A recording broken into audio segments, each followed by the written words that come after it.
Mm-hmm. And we're live. Are we live? I think so. I'm alive. We're having some technical difficulties. Imagine that. We are not technical people. We are rock hounds, and this is just all for show. Yes, yes. Well, I would like some verification that that people are seeing this. Yeah, they are. They are? Yeah. Okay. Yay! Okay. Well, the first thing I want to say is thank you to my staff, because they've been working their little tails off for weeks now trying to get these live feeds and the website items and helping customers, and you guys have been doing so great. I just wanted to just give a shout out to Annie, Sarah, Annie and Sarah are working on our website and social media. They're doing a great job. Stephanie and Sandy and Sandra are all working with customers, and they've been working a lot lately. We also have Tom, who's new, and our regular young crowd, Avery, Evan, helping out tonight with the camera, and Kaylee and Sam, who have also been helping in the store too. Thank you guys so much for your hard work. So tonight we are talking about Willow Creek jasper and Larry Ridley's mining operation out there in just north of Eagle, Idaho. So I have it right here in my notes. Yeah. Willow Creek. Well, it's a good thing you wrote that down. Before we start, let's jump in those boxes and see who our winners are this week. So here's the people who commented last week. Please make sure that you comment during this feed. Your name will end up in this box for next week. The person Jean picks, just one, not the whole box. You don't have to say, we look pretty or anything. No. You just have to comment. You say hi. Ooh, Say, I I'm like not a that computer one. person either, and I understand your frustrations with technology. Here we go. There we Who go. do we got? Andy Lee. Andy Lee! Hey, you've been watching since last season. Congratulations. You get 20% off your purchase tonight. Andy Lee. This next box, we have all of the numbers for the items that we'll be showing tonight. Numbers 1 through 115. The number that Jean picks out of this box is going to be half off. You can comment that number now. You can wait until you see it. You can comment it after the feed. If it's available and you're the first one to comment, then it is 50% off to you. And the range? Price range is $12 to $175. Is this 80 or 80? That's 80. 80. Number 80. Okay. So, first thing we want to talk about is where this rock comes from. Yes. Would you like to look at some maps? So we're going to go over here and look at these maps, Avery.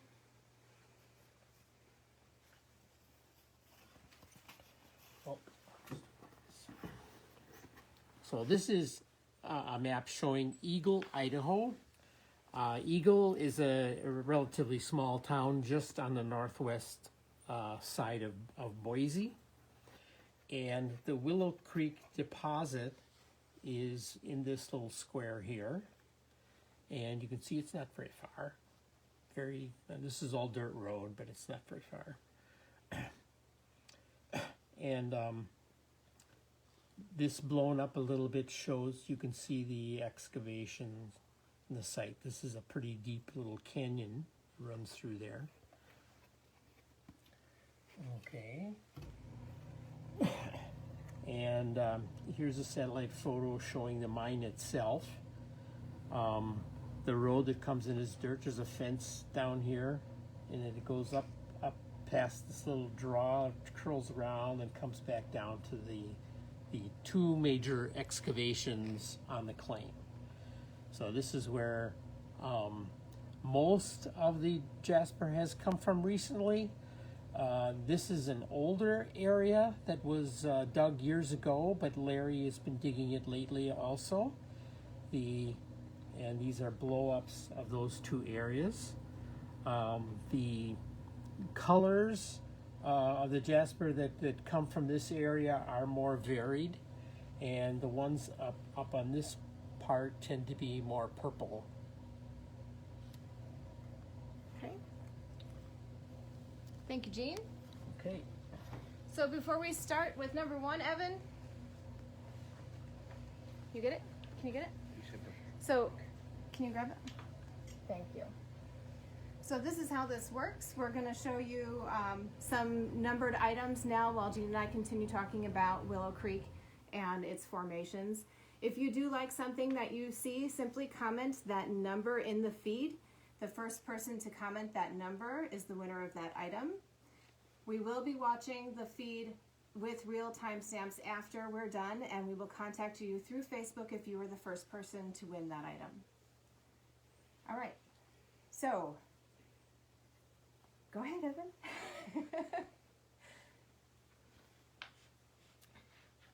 So Willow Creek, Annie and I were able to go out to Willow Creek and visit Larry Ridley while we were visiting Jean at Graveyard. So that morning was pretty exciting. The sun was warming my tent. I got up at the crack of dawn, left one beautiful agate claim to go to a different jasper claim in the area. Just goes to show you how wonderful of a place it is in the Northwest to be a rockhound, because there's such great deposits that are available to see out there. We went to Willow Creek. We spent the day there, and we were able to excavate out about 13 different eggs and crack them all open during that day. But I wanted to talk a little bit about the Willow Creek jasper and its history as the claim. There's a little known, and I don't know everything, so if you do want to comment on this, those of you who know more than I, go ahead and comment more information for this feed. A guy named Rocky Joe started mining. That's the earliest I heard of anyone being out there. And Bill Gomer has a story on his website about going out to Willow Creek with his dad when Rocky Joe was the owner of that North Claim. And he talks about how they used dynamite back in the day to loosen the eggs from the wall. And that was during the time that Rocky Joe had a fee mining availability on that North End claim that you pointed out. While Annie and I were out there, we were mostly working on the South End, or that larger hole that Jean pointed out on that map. How did Larry Ridley become involved? Well, his story is that he got laid up with a back injury. And his neighbor said, well, you're just not getting enough exercise, Larry. You need to come out and see this jasper out in Willow Creek. And Larry decided to go ahead and take his advice and go out there, and he was hooked. He decided that he wanted to file claims. He found that they were available and filed claims on that South End. Eventually, and now, he owns all of the Willow Creek jasper claims. He did end up buying the North End claims from the widowers of the previous owners, who I believe were two gentlemen from Minnesota, but I don't remember their names. Larry does not have a fee mining activity at the claim. It's all private, and he likes it that way. The mine itself is surrounded by private property, and you can only go there if invited. We were lucky enough to go out there this past June.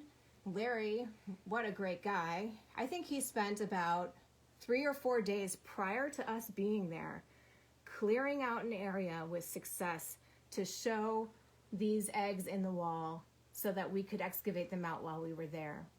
And he must have done a few days of work before we even got there. And that was awesome, because it would allowed us to, are you on the cabs here? Yeah. It allowed us to go in and watch these eggs fall out of the wall, not so easily. We lined them all up, and then we cracked them all open. And of the 13 eggs that we took out of the wall, I think we only took home about 120 pounds of jasper that day. So that was probably 4 days of work altogether. You can imagine that some of those eggs have more jasper than others. Some have none at all. And the amount of work it takes to excavate out a 5-foot diameter egg out of a wall of perlite and then be able to break them open. So we're finishing up looking at some calves here, but after Avery's done showing you these calves, we will look at some of these mining pictures I have up here.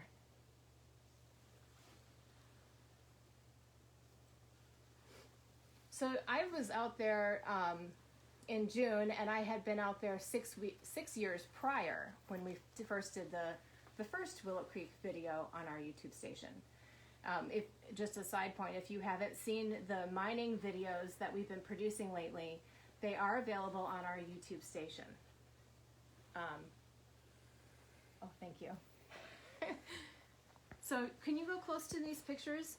This first picture here shows the canyon. As you're driving into the Willow Creek area, this is the canyon that you see, and that's Willow Creek Canyon. This next picture is the picture of the road in. Like I said before, it is all private property, so, but this just gives you an idea of what the terrain looks like. The third picture here is when you're coming up on the ridge, you can see the claim from across the way, so that little dirt scrape in the earth there is the claim where we went. This next picture shows the eggs that we dug out or loosened from the wall that day while we were there.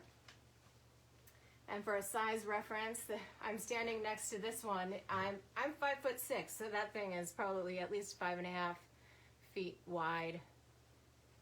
Much wider than, or larger than what Wikipedia says a thunder egg can get. But, all right, so we're onto this space here, Evan.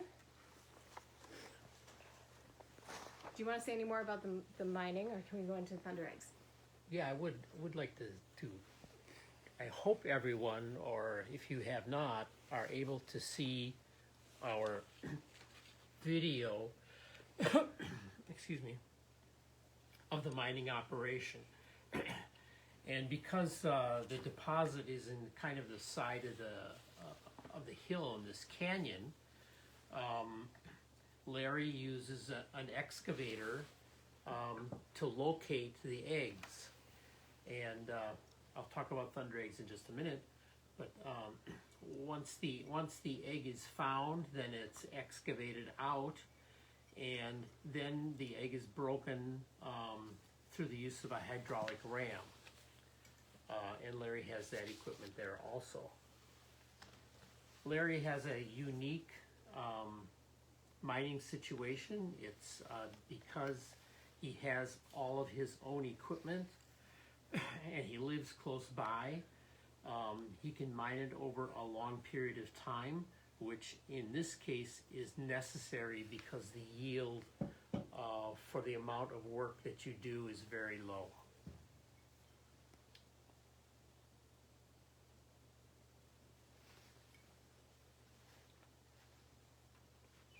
So next on my list, Gene, is thunder egg formation. Yes. Read your Wikipedia. Oh, read my definition of a thunder egg. Okay. A thunder egg is a nodule-like rock, similar to a filled geode, that is formed within rhyolitic volcanic ash layers. Thunder eggs are rough spheres, most about the size of a baseball, though they can range from a little more than a centimeter to over a meter across.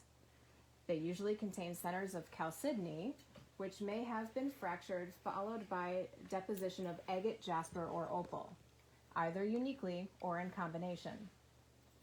Also, frequently encountered are quartz and gypsum crystals. as well as various other mineral growths and inclusions. Thunder eggs usually look like ordinary rocks on the outside, but by slicing them in half and polishing them, may reveal intricate patterns and colors. A characteristic feature of thunder egg is that, like other agates, the individual beds they come from can vary in appearance, though they can maintain a specific identity within them. So that's Wikipedia's definition of a thunder egg. However, we'd like to add a little bit to that. Yes, I'd like to expand on that a little bit. The formation of the thunder eggs occurs in a rhyolitic lava flow. Now, rhyolitic lava flows are very thick. They contain a lot of silica.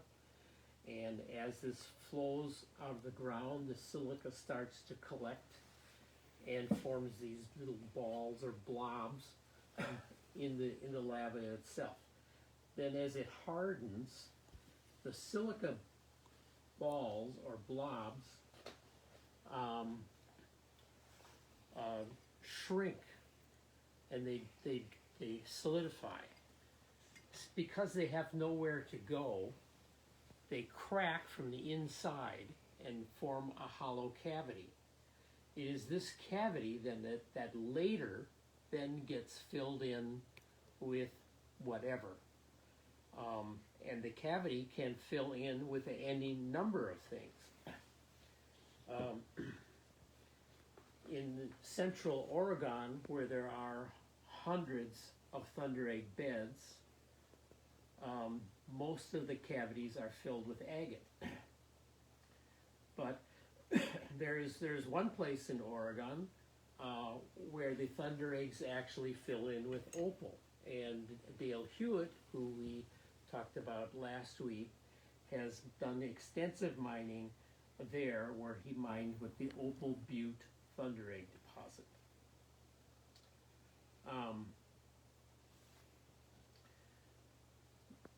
I have some thunder eggs over here I would like to show when we get a chance. All right, well, this last one, and then we'll go over there where you are. Evan's showing number 37 at $65. It's a slab. It's a nice pink and yellow. And that egg pattern, which we'll talk about in a little bit. Number 37. All right. So Jean wants to show some of these thunder eggs over here. So here's a couple of thunder eggs. This is an Opal Butte thunder egg from Oregon. It is the thunder eggs that contain the opal, sometimes precious opal. This is a thunder egg from Colorado. It's from the Del Norte agate thunder egg deposit. And the agate inside these was generally a plume agate or a moss agate. I have here a slice, this is not polished or anything, of a jasper that is called rainforest jasper. It's from Australia, and it illustrates the rhyolitic flow. You can see in this case the whole thing has become silicated, but you can see the many different little thunder eggs, the number of them, and they're all 3/4 of an inch and smaller. And in this case, the host rock or the host part has become silicated also. And so it is referred to as rainforest jasper. There are many rhyolites in the market that are referred to as jaspers if they have enough silica in them. And rainforest jasper is one of them. Another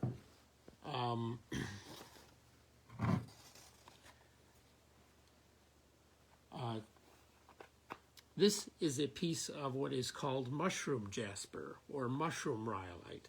It is from Arizona, and it's a case where the thunder egg formation, the thunder eggs solidified before they had a fully chance to form.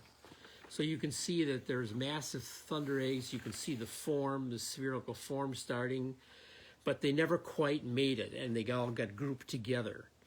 And so they have this mushroom-like look to it, and it is sold or called mushroom jasper or mushroom rhyolite.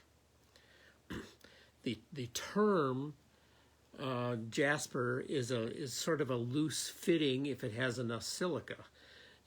Mushroom rhyolite would probably be a more proper name, but in the agate and jasper world, many times the rhyolites are referred to as jaspers if they have enough silica. Another, this thunder egg, this is another thunder egg, and represents a case that's a little different. This is a cold mountain thunder egg. It is found in Mexico and is found right next to another thunder egg deposit, which is sold as butterfly jasper. In this case, the interest is not in what filled the cavity later, but in the rhyolite itself. So here is a cold mountain thunder egg, and you can see all the wild patterns that exist in the rhyolite. The agate that is in the interior crack of this thunder egg is hardly noticeable and of very little interest at all. So there are a few cases where, and these two represent two cases where the thunder egg outside is what is interesting and not the inside. All right, ready Okay. to go back to where we were, Evan? Can you grab the next number?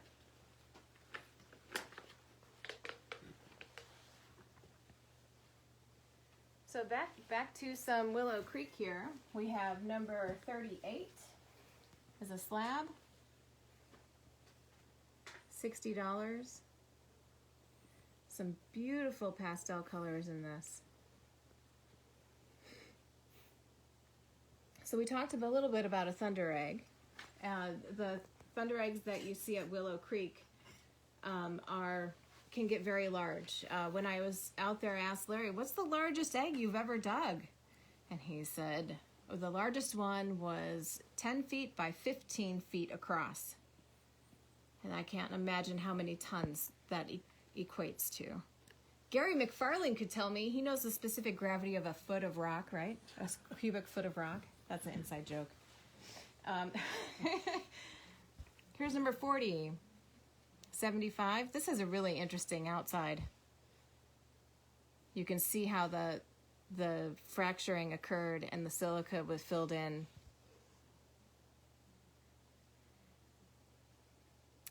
This one also has an interesting characteristic. The black color that starts here is brought in by these iron pyrite balls or crystals that have moved through that thick rhyolitic solution. And so many of those little spherical holes or pits that you see in Willow Creek, those are made by the iron pyrite in there, and also brought that black color in some of the really rare ones we're about to see at the end.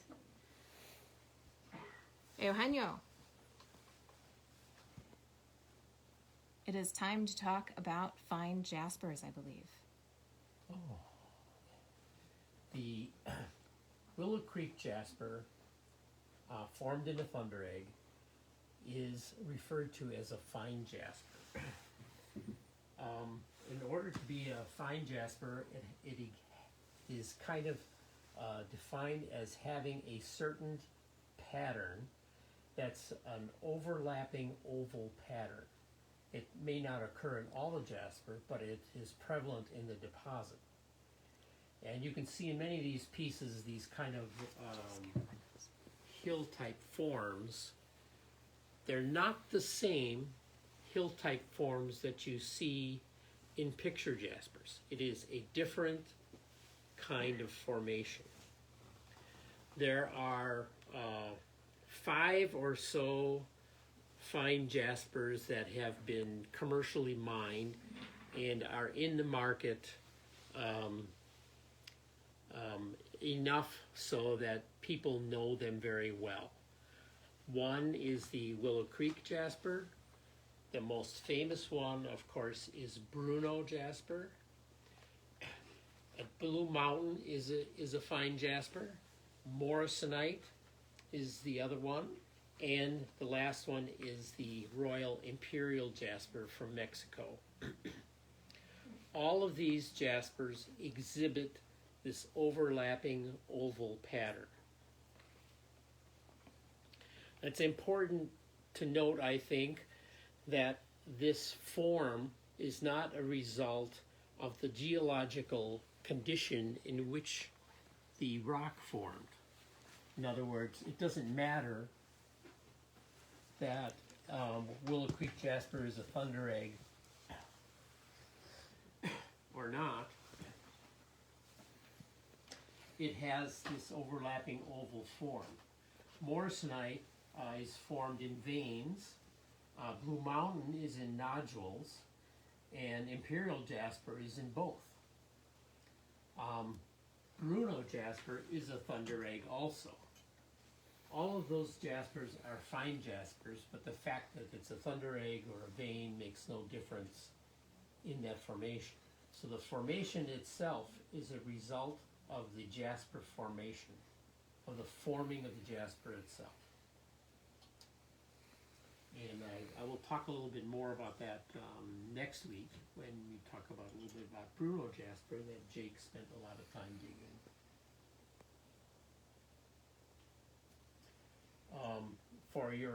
If you want to pursue this more, I did write an article for Rock and Gem magazine describing this form, and I believe that was February of 2008. Don't you have a YouTube video of a very young version of Gene in like 1997? Something about Imperial jasper. Right? I think it was the egg pattern. Was it? Fine jaspers. Fine jaspers. Yes. Do we have questions yet? Do we have any questions? Nobody's asking questions. Ask a question if you have one. This is an open format, so we're here to answer your questions about Willow Creek and its formation and the mining operation that Larry has going on there. There was a question if thunder eggs were able to be found on the beach or just mines.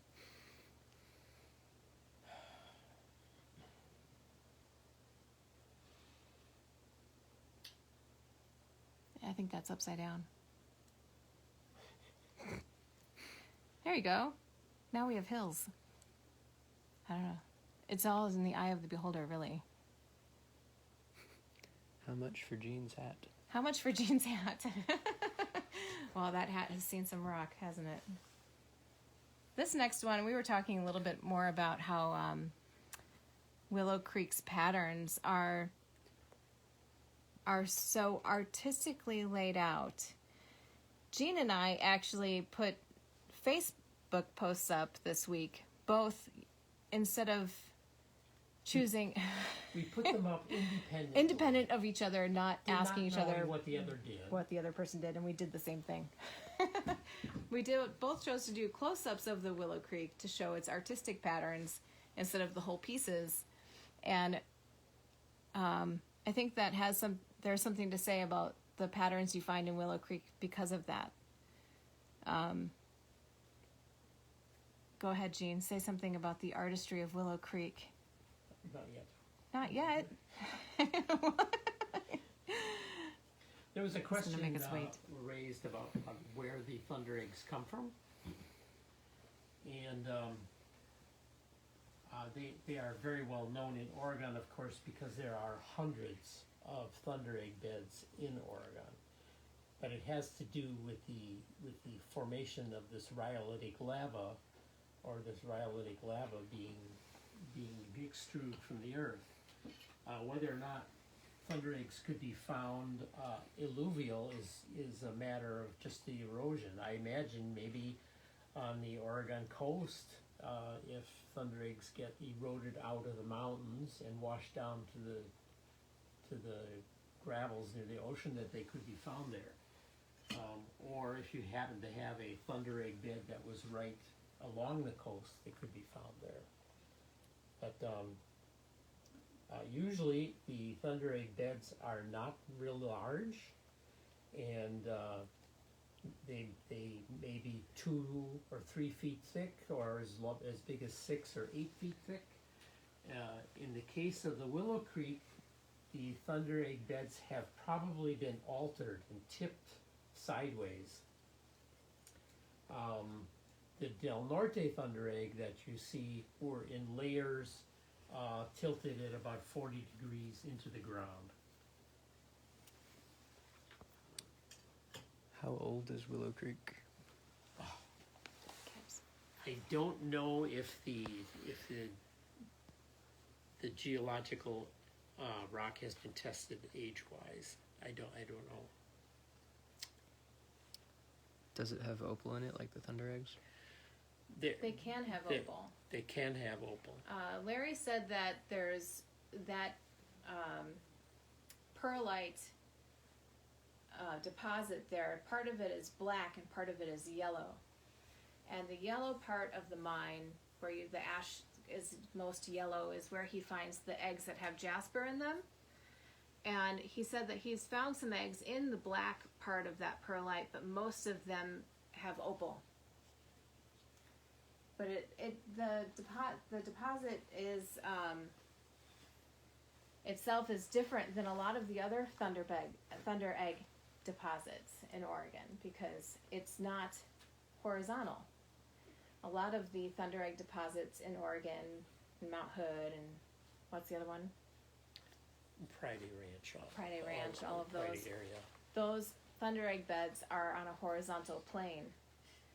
Something's happened at Willow Creek where that may have formed that way, but it's been turned and tipped, and it probably all happened together, given these variations of these patterns and the complexity of the different patterns that you find.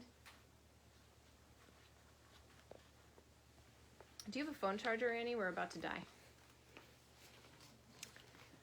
There was another person wondering if that big thunder egg was for sale. Starting over here, Evan. Jean, you need to move, please. Oh.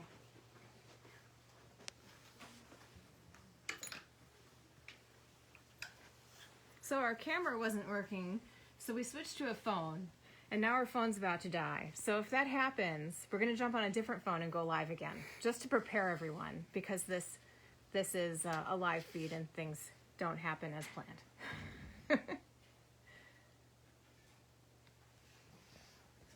So this next section shows some of the green material that comes out of Willow Creek. Number 79 is 40.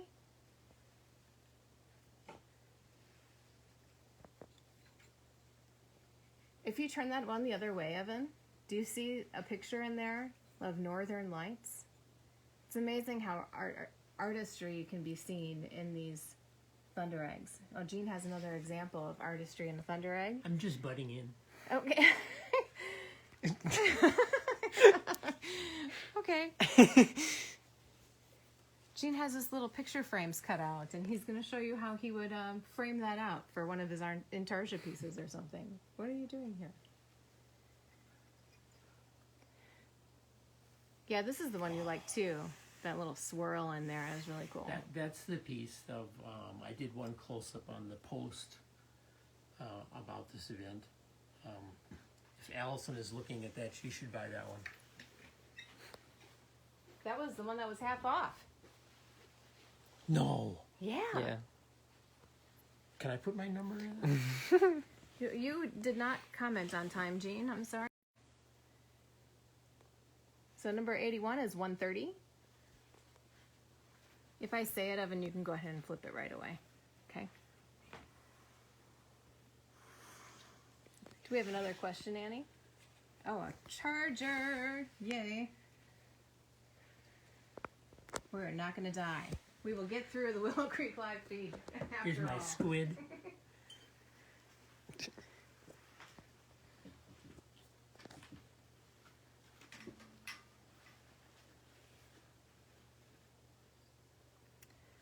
So,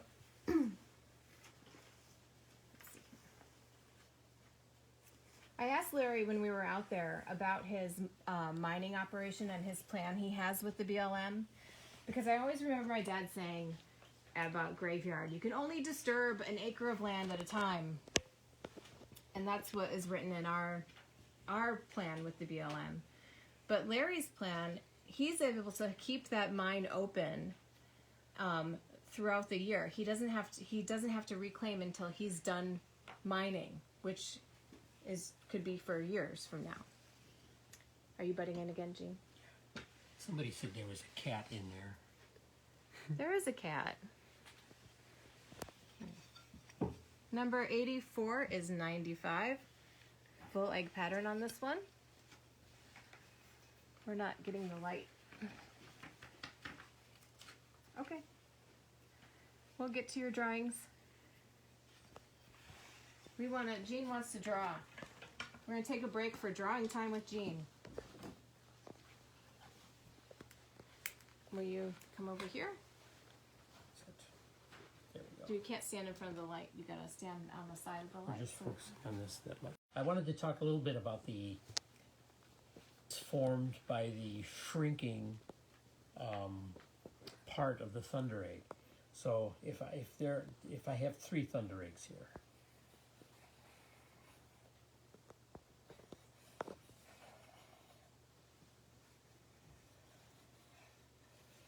Now this is like a ball of silica-rich rhyolite in the rhyolite flow, and when it starts drying out and shrinking, it has nowhere to go, so it forms a cavity.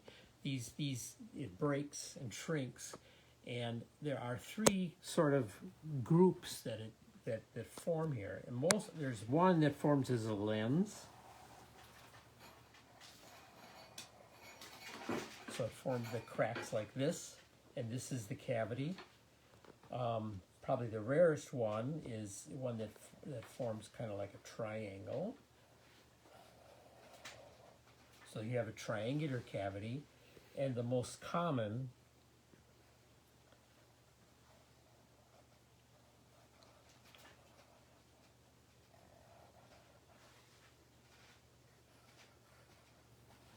forms kind of a squarish shape. These are probably the most common, especially the Oregon thunder eggs. And also they're nice because the cavity is large and you get more agate for the nodule than you do here. There is a thunder egg found in Mexico called Janos agate or rainbow agate that were thunder eggs all formed in this way.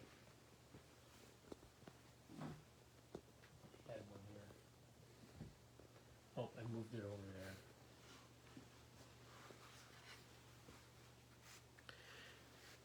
If you can see that it forms a lens in the cavity of the thunder egg. It's a single lens. I have seen some very beautiful triangular thunder eggs in the Lucky Strike eggs that are found in Oregon. Most of the Prineville eggs are of this type. Also, when the agate fills in this cavity, quite often there is a little bump that is formed on the outside of the nodule like this.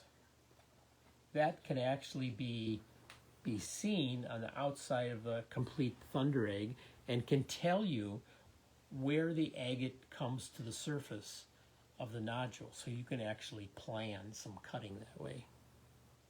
So you cut through the ridges. You cut through the ridges. Here's an example of an Oregon thunder egg, and you can see that little ridge that runs around here like this. This is on the outside of the nodule, and that is where the agate comes to the outside surface. All right, where are we left off, Evan?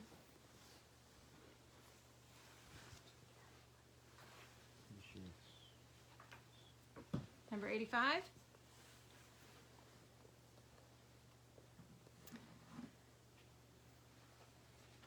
So when was the first time you went out to Willow Creek, Jean?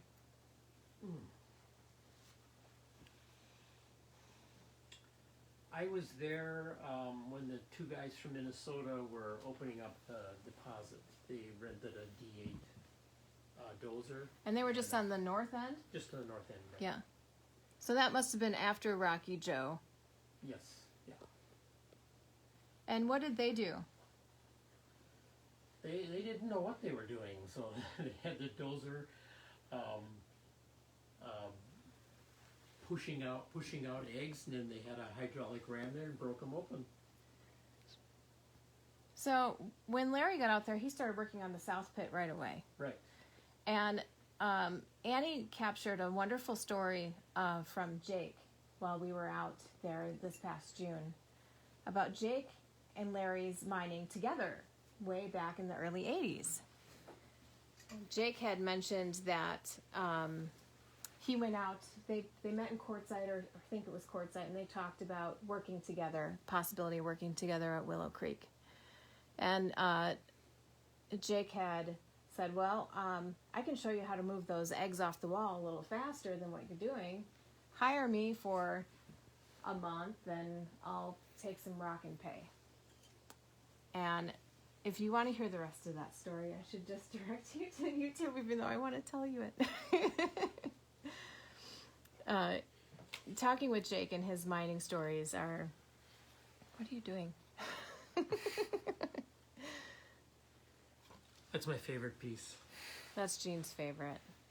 Thanks, Jean. Someone wants to know, I think it's either Philip Stevenson or Tim Robbins want to know if your hat's for sale. And if it would fit Philip Stevenson, do you think?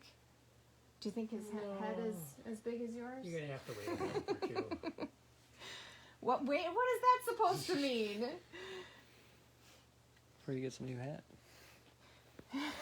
That was very morbid, Jean. Oh, just wait until I get COVID and die, then you can auction off my hat. That's great. Thanks, Jean. There you go. Beautiful sea storm with Sea sailboats. storm with Yes. a sailboat, clouds in the background. Those darn artists can imagine anything. Number 92 is $60. Another nice chunk of Willow Creek. They see that darker brown rhyolitic outside of the thunder egg along with the green jasper. 92 is 60. All right, next section, Jean. This is my favorite piece. Pretty purple. I'm pretty sure this piece is from the north. The north end? North end. Beautiful. It has such a fine grain to it. And it's so fun to cut, actually. Like Awahi Jasper, Willow Creek, it's fine grain, just cuts like hard butter on a wheel. I don't know how to... Very easily. It polishes nicely, it shapes nicely and that's- evenly. That's common with all the fine jaspers.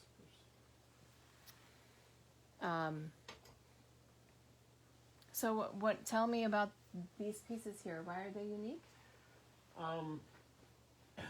The black is extremely rare in the Willow Creek, but Larry runs into it once in a while, and we just have a few pieces that have that black. Unfortunately, it's probably caused by pyrite, but unfortunately sometimes there's little holes along with it, with the pyrite as well. But it's just a variation that sometimes occurs in the Willow Creek. 93, number 93 is $95, Dan. I think that's upside down. There we go. See the palm tree and the beach where I want to go? That's it's where I should be headed, but not soon enough. Number 97 is 45. Then the cut end here, it has some of that black lines, the black formations, and the egg pattern. Nice color. 97 is 45. So can you, let's see, let's take a close look at this piece. 98 is 125. Another piece of with the black lines. Another beach scene, a private island, if you will. We all want to retire on.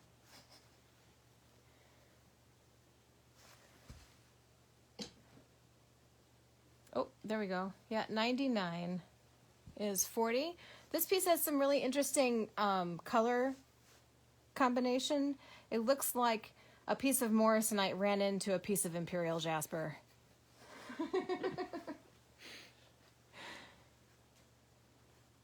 But it is, in fact, Willow Creek.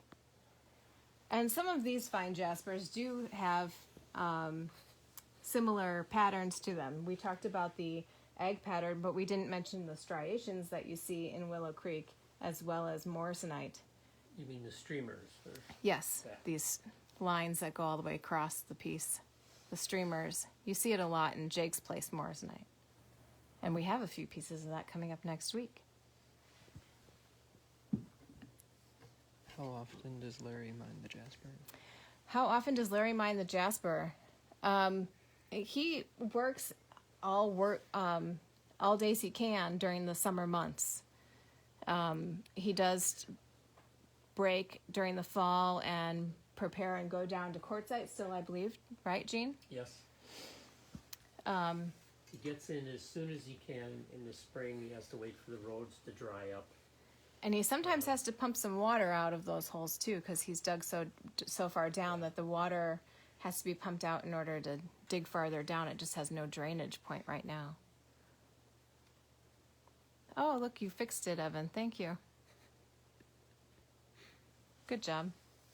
All right, numbers 103 through 112 are some lower priced items. They're mostly just cut ends. So they're not very thick, but they do have a rough back to them. Just some little variations of color that we polished up for those collectors who are just starting out or have smaller collections. These are great little samples of different colors and variety of patterns that you can find in the Willow Creek jasper.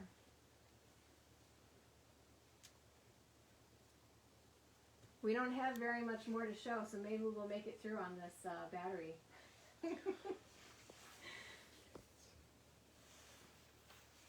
There's a nice one with a black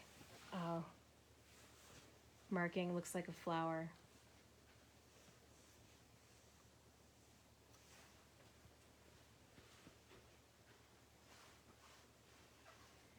So Andy Lee, I hope you were able to find a piece of your liking. You are our 20% off winner. If you're watching this later on and you're not watching right now, then you still apply for that 20% off if you choose to purchase anything today. And did we get a bid on the half off item? I don't know. Pictures. This is a panoramic view of the Willow Creek mine. The first time I was there, he only had this part of the South Claim open with this middle road, and it was off, and it was only about to about here in level. He took that down about 40 feet and expanded about 100 feet to the south, and he plans on going farther south and just following that perlite deposit down further. Here's us using a hydraulic ram to crack open those eggs. The next picture is an overview looking south. You can see that the water does collect in the bottom of those holes. We've got a picture of his tailings pile because it's huge, and it still has some jasper around there. If you are one of the lucky people who get to go visit out there, he did allow us to walk around on his tailings pile. And then there's Larry. What a skillful machinist. He picked up and rolled those eggs like he was moving a marshmallow with a toothpick. So we have over here 3 last items for sale. Number 113 is select slabs. We sell these by the pound for $65 a pound. This is cut out of the select material. We have a lower end rough material. Number 114 is $8 a pound. This is mostly material from the north end of the North Claim, and also is fairly monotone in color, but still has some egg pattern in it. one or two colors possible. And then we have number 115, which is Select Willow Creek Jasper. These pieces show 3 or more colors in each, 2 to 3 colors in each piece. Be wonderful pattern, and they range in size between about a pound to about 6 pounds per piece. So, quick thank you to Larry. He is sitting here at his shop with all of those barrels full of rock behind him, three tall. Thank you so much, Larry, for all of your work that you did before we got there. And thank you so much for allowing the Gem Shop to come film you and this beautiful jasper that you are bringing to market and show it off for you. It's been it was such a wonderful day. We had a great time. Next week, we are going to be talking about another miner that we saw out in the Northeast while we were there in June.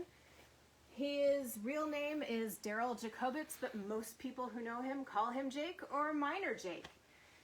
He is a very important character in the role of miners of the Northwest, and we'll be talking about the rocks that he helped bring to market. Bruno Jasper, Morrisonite, and Biggs.